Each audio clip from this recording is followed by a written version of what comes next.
It felt like right off the get-go, if you were not in a love triangle, then you're nothing. Somebody in a podcast that I listened to said like, oh, you can just tell that people are intentional on this season. I'm like, are they though? You want to call Irina intentional? And if you let shenan once, best believe they gonna shenan again. Let's talk about Love is Blind season 4 as if not everybody else is talking about it, watching it, lying about ingesting this mess of a season. Just before we even get into anything, I know that there are a lot of Love is Blind content analyses going out there. So I just want to say I'm going to be talking about the standouts of this season. I'm not going to be summarizing the season because there are plenty of people that are already doing that. And I find that when I listen to people talking about Love is Blind and they're just going over things that I've already known about and heard about and have listened to other people go over, it's kind of annoying because it's like, okay, we all know what happened in the season if you watch the season, so why are we summarizing it? This season, in comparison to the other seasons, is just something else. I don't know if the seasons are all typically this unhinged from the start, but this season feels especially just like a little bit more evil. It feels a little bit more like influencer summer camp in a way, you know? This season just feels a little bit spicier, a little bit crazier than other seasons. I want to like talk person by person. I want to do first impressions and like kind of like what stood out to me about them, but then I also want to do people rating people by their red flags, because going on a reality TV show in itself is a red flag, but like for real, I want to talk about these people and their like dating red flags and how I would perceive them probably IRL. Also, I feel like this season, in comparison to the other seasons, it felt like right off the get-go, if you were not in a love triangle or you were not the world's strongest potentially couple, then you're nothing. Like, you don't get any time. I remember they were focusing on this one girl who's like an aerospace engineer, and I sat across this couch from my husband being like, oh my god, an aerospace engineer, oh my god. And then we never saw her again. Like, we just got to know her name. Her name was like, no, I don't even know. She was that forgettable because they did not focus on anybody else who was not in a love triangle or who didn't have a potentially really strong relationship. I think it's really, really interesting of Netflix because I understand there's like a storyline to push. I understand they want to keep audiences like engaged with stories so that they can like develop the season in a much more like successful way. Look at me throwing out words. But like I wanted to get to know these other people. I did. Like, I was looking at everybody else, seeing everybody and just thinking to myself, why do we only know the 10 people that are in the couples? We don't know anybody else. And I would like to know other people because there are some attractive people in the pods that I was just thinking to myself, like, I wonder what their deal is, you know? I don't know. Everybody's gonna have an opinion about what could go wrong or could be better about the seasons, and that just to me that's mine. I'm gonna break down people by people, but I'm gonna go kind of couple by couple, and I don't want to start off like Irina because there's so much to say about that woman. So I'm gonna start off kind of more like boring people with personality, but like not as much personality. So I'm gonna start off and just say Brett. Brett to me is very interesting. Honestly, I think that he's so sweet in the way that like he and Tiffany are. Also, I'm just gonna be mentioning spoilers. I don't feel like I need to say that, but in case I do, spoilers, I'm gonna be talking about the whole entire what we've seen so far, episodes 1 through 5. Brett and Tiff to me are very sweet, very wholesome, very easy to root for, and I so appreciate that about a black couple. I so appreciate it just because we need some good representation, you know, really like wholesome, nice couples that you can root for. I love that. But Brett and Tiffany to me give a little bit boring. Like, you know, you love to root for them and you love to I was gonna say you love to see them, but like whenever we do see them on the screen, me and my husband were kind of like I'm rooting for you, but also it's not I don't know. Like, I like his story. I like that Brett is this designer who works for Nike and like is accomplished without having a BA or without having, you know, like higher education in general. And I'm inspired by it, but I'm also kind of like, let's get to something spicy. Let's get into spice, because there's like a lot of spice on the season. Tiffany, to me, I feel like we don't know her that much. I feel like a lot of her and Brett's relationship is made up of Brett's story and her just giving like kindness and good vibes to him. And I was thinking that during the pods, I was like, there's been a lot of talk about Brett and not that much about Tiffany, which is not a critique I have at all, but just kind of like a noted. I don't know, because I feel like I've been in conversations with people where they just keep talking and then they compliment you for like giving them attention and affirmation. So I kind of feel like I just think it's interesting. And also it was really sad in the scene where Brett was speaking and he was letting her know that they were falling in love, or that he was falling in love with her, and she just fell asleep. That was really hard to watch. Me and my husband were like, oh my god, oh my god, oh my god. So next, let's do Jacqueline and Mitchell.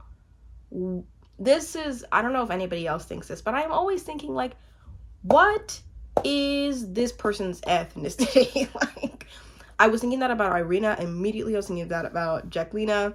Not in like a judgmental way, just kind of like I'm very interested to know what you're made up of. Just I'm very interested. Please just like throw it out. Please. Jacqueline to me kind of gives like, and somebody said this on Two Black Girls, One Rose, she gives very much like Dominican from the Bronx, but they are in Seattle, which is so interesting. Also from Two Black Girls, One Rose, they brought up how like it would be interesting if they gave us a rundown about what it looks like to date in Seattle and give us just a little bit of like data as to what dating in Seattle can do, like, or what it is, you know? Because it is so interesting that they go city by city, but they don't really tell us about the cities. And I think I only picked up that they were in Seattle from when they were in Mexico, when what's her name was saying, I think we should sit on opposite sides. I don't think we should sit together on the plane back to Seattle. That's the only time I caught that they were in Seattle. I just wish they would give a little bit, you know, like you can criticize so much to a show. But yeah, I just wish we would know a little bit more about Seattle. Jacqueline, to me, is very interesting because, like, we all knew a girl like Jacqueline and her energy in high school. You know what I mean? Like, she's so, she can be energetic when she wants to. She's very funny, very easygoing, does not take anything too serious. But I feel like that is like a pro and a con in a way, because she can be a little bit like, hee hee ha ha, like let's not talk about our feelings and just make a joke about them too often. Okay, and then Mitchell, I don't know how to feel about Mitchell, because honestly, I really liked him in the beginning. I was like, oh, what a soft boy, like, but then he, I feel like, put on a front when he felt tested. He felt threatened by Josh and he was like, who needs to be taken out? I'll be the bellboy. Like, that to me was a little bit, I don't know. I liked him and I liked his story, especially as somebody who struggled with math. A lot of people are clowning him and like making fun of him for being like, my dad told me I'd be homeless if I didn't like get a math problem right. As somebody who's bad at math too, like failed classes in college, college and high school, I very much on a very deep level related to him. I do. And I felt like I saw myself a little bit in him, because he was like, I feel like I was bullied by my emotions and for my emotions. And as corny as that sounded the first time I heard it, and I was like, oh my god, oh my, I really identify with it. Like, I think that's the reason that I reacted kind of viscerally to it, because I was like, please. I appreciate him until the moment where he was like, relax. Paul and Micah. Paul, to me, I think of all of the people in this show, he would be the most sought after in the real world by most people. He's the most universally like attractive and likable in a way, you know? And it would be a white boy with blue eyes and brown hair. It would. But like, it's just his personality just seems so comforting and so interesting. I just think that he, to me, I also wonder how tall he is. For some reason, I was like, Even though he's likable, is he tall though? I don't know. That doesn't matter. Why you always lying? Also, speaking of Jacqueline, when she was like, I typically go for people who are over 6'5". Over 6'5"? Where are you going? I guess you said like hoopers, but that to me was like, that's excessive. As somebody who's 4'11", I could not relate, but like, I think that it is like interesting because it's to me, if you're going over 6 foot, that's just for you. Like, that's just for show. It's not because you want somebody who's over 6'5", because you want to be with somebody who's over 6'5" and like be read as the couple that's like, oh, there's a smaller girl and the 6'5" boy. Like, you care about the way that your relationship looks. To me, you know? Yeah, Paul to me seems like the most likable person. I think he's kind of cute. I think he's cute. I think he's really entertaining. He seems like a lot of... I think if I were going on this show, I think I would more likely like to talk to him than anybody else. Me looking over my husband. Keep that in mind. So Micah, I am very interested in Micah because Micah seems like a genuine nice person until she gets around somebody who's a little meaner than her, aka Irena. Because she seems a little bit influenced by other pretty girls who can have like a key, who you can have a kiki with, you know what I mean? Which is odd because she's like, what's his name? Kwame seemed to describe her as like a very genuine person with no maliciousness. But we do see a little bit of her, like, what's the word? Just her messy energy with Irena. So it makes you feel like, is she this way? Or is she just affected by other people who are that way and she shouldn't be? You know, I don't know how to feel about Micah because we just don't know that much about her. I feel like there's so many interesting layers to this show because it's like the people who have an interesting kind of deeper backstory, like Brett. That's literally just the only person I can really think of out of this whole list. People have an interesting backstory. Oh, Brett and like I guess Zach. Brett, to me, you root for them because you know like where they came from because they're describing it to you and why you should root for them. Micah, don't know anything about her besides what she's showing us, her mean girl antics. It's so interesting. See, I can't root for people who I don't know like their background, and there are a lot of people on this list and just like in the show that I don't know their background. Okay, so then we're moving our way up to the more interesting people. I was gonna go Zach and Irena, but let's just save them for last because they're just a treat. Seriously, they're a treat to talk about. Kwame and Chelsea. Also, I didn't notice until I was writing the names down. I always put the man's name first and then the woman's name second, so let me just change that for a second. Chelsea and Kwame. I do that in my own relationship. When people like refer to my husband and I as, oh, there's Chris and Ruth, I'll be like, Ruth and Chris. Where it's 2023. Oh, just kidding. I never correct anybody. That's so obnoxious. But I do notice when people do it and get a little bit salty because I'm like, I can be the head of this household. I am the head of this household. Anyway, Chelsea and Kwame, to me, long story short, I like Chelsea as a person because she seems nice and I want to root for her as a person. Kwame, I think he is a controversial person because he's like getting himself into this hot water. But first impressions, I was like, I really don't know how to feel about you. You just seem like the typical man who's gonna chase a white girl. Because like even from the beginning of his like backstory of like, oh, I couldn't date this girl because she was white in high school and her parents told me that they couldn't, you know, he had that typical story and like a large part of me feels sad about that. But the majority of me is like, okay, Kwame, like, even though we're out here playing Love is Blind, I really don't feel like he would go for somebody that's outside of his type.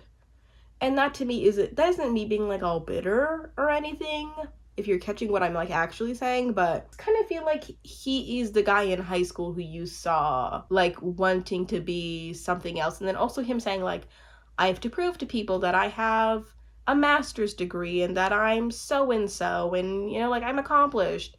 To me, it kind of gives like, we don't have to be defined by our accomplishments, you know? I don't know. He's very interesting to me. I really go back and forth with how I feel about him because I do overall like the way that he communicates and kind of carries himself, and did like that at the beginning, but the like messy stuff he gets into later is just a little just annoying, and it just feels very high school. He to me feels very high school. Kwame and Micah just feel very high school, and I don't really love it. Okay, so then there's Chelsea. Like I said, I feel bad for her because she's in this predicament, and I really don't think that she should be with Kwame, because like this situation is so silly, and they are going to test the boundaries with her. They are going to test the boundaries with her. So I'm not into it, and I feel bad, and I feel like she should run. But I also want her to be happy, and right now she seems happy with Kwame, so that's why I'm like kind of holding on to it. You know what I mean? It's too much. Zach and Irena. Originally, okay, if Zach had Paul's personality, I think I would be most attracted to Zach, just to being honest. But okay, first impressions, when he was telling the girls like, oh, I'm a stripper, and they were like, ah, you're funny, I was like, he could be serious. Can a stripper not apply for Love is Blind or what? Like, what? I don't know. This to me just read as weird. You could be a stripper, Zachary, and be on the show. And then he mentioned how he brought that up just to see if the women would react a certain way, and then he told his story about how his mom was a stripper. And that to me was just like, but you brought it up kind of in a joking manner, so what? You know? And it wasn't, okay, at first I was like, okay, he's attractive, he seems to have good banter and good conversation with the ladies, he seems to really feel for people when he goes different ways, but then a bunch of messed up little situations were happening with Irena. I'm just gonna refer to her as Irena this whole time because I just can't stand her. It's like a lot of, I think, America just really doesn't like her. But anyways, a bunch of situations are happening with Irena, and he handled that really poorly, in my opinion, because he was choosing to look over the red flags that genuinely good-hearted people were giving him and being like, you know what, I trust her. And that to me was very interesting, especially as a criminal defense lawyer. Like, you don't always have to look at the you don't always have to look at the evidence and believe the best in like the worst people. You don't. But yet he did, which I think is just really shocking. It's really shocking. Somebody from the Two Black Girls One Rose podcast brought up how maybe he's attracted to her because he's attracted to women who are very feisty and bold because his mom had to be very feisty and bold growing up. Maybe that's just a theory. So he feels like he doesn't deserve the easy, good people. Not easy. I don't want to call her easy. Sorry, Blue. But yeah, I just found it very interesting. So Irena, I just feel as though people like Irena just are attracted to bad things and like to act on silly little impulses that they have just for the fun of it, and just like attention, and just want to just want to live that life, which is not fulfilling to, I feel like, most people, but do it and then attract other people who like to do it, and then just build a very shallow life and are not very ethical people or kind people to just regular people. They're kind probably to the people who they love, but aren't typically just kind. And so that to me just feels like her character was laughing at somebody crying, which I thought was weird. I thought it was maybe editing at first, and then you kind of go on to see her asking for candles for the cupcakes, which was, how dare you? How dare you? How dare you? It's just the audacity just makes you giggle. You're like, this cannot be real. You're not serious. Like, anyway, and then my honorable mentions are gonna be Bliss and Amber. I just want to talk about Amber. How she is, I don't know if she's 30 or 20 something, but divorced twice. I think that concept is so interesting. I want to know how she feels about her marriages. I want to know about all of her marriages. I wanted to get backstory. I wanted her to match up with somebody just so we could know about her. I'm not like rooting for her. I'm not rooting against her. I just want to know just why she got divorced and like what her new marriages were about. You know what I mean? Just because I'm nosy, not because I'm like a good person who cares about her. Because nobody, like, we didn't see her enough to root for her. So yeah. And then Bliss, I honestly don't see her with Zach. I'm really hoping she's repelled by Zach. Really hoping she's repelled by Zach.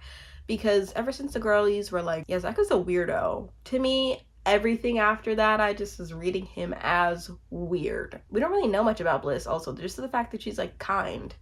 And I'm kind of hoping that it just sticks at that and we just don't get to know her more, because I don't want to see her go down this trail with Zach. Because now she kind of like looks like she has to prove herself to America and be like, yeah, well, I'm not going to be the second choice. I'm not going to be picked second just because you did something I warned you about that, like, you shouldn't have done. Like, what? Especially because she said, like, if you pick this girl, like, that says a lot to me about who you are. And I feel like she almost said that out of protecting herself, but then also just read him, you know, just read him as a person and thought about him kind of critically. Anyway, so it's my first impressions of well, that was more than a first impression. That's just how I feel about some people. Okay, I'm gonna go description by red flags. I'm gonna do this kind of quickly. I'm not gonna go too in depth, but like, my red flag with Brett is just simply that he's 35 and that he hasn't had like a longer term relationship. That's not a fair red flag reading. It's really not. He just seems too good to be true. That's my opinion, is that he just seems to be too good to be true. He seems really attractive, yet hasn't had like a longer term relationship and is still like trying to find that. To me, it's like, what is going on here, Brett? I need to know. Yeah, my red flag is just that he seems like he's too good to be true. Okay, Tiffany, my red flag with Tiffany, I don't have any red flags with Tiffany. Paul, his red flag is that he does not seem interested in hanging out with Micah at these events. That's it. Like, that he's not like staying by his girl. That's weird. And that's the only red flag I really have. Oh, that's a lie. His red flag, in my opinion, is that he was flirting with Irina, which is like, what? Why are you out here flirting with your best friend, your girl's best? That's odd. Okay, Paul. Yeah, Micah. Just that she hangs around the wrong people. That's really her biggest red flag to me. That, and she like says weird things that are like flirty and just awkward. Okay. Jacquelina's red flag is that she just doesn't take things seriously. And that, this is gonna sound mean, but that she just needs therapy, I feel like. If she's not in therapy, then she needs it, because she said outright, this relationship isn't gonna end because of, like, it seems like this relationship isn't gonna end because of Mitchell, it's gonna end because of her. So she seems to be just a little bit too self-sabotagey and not stable. Which is like not a big problem, just something to be worked on, and we don't know if she's working on that. That's a red flag to me.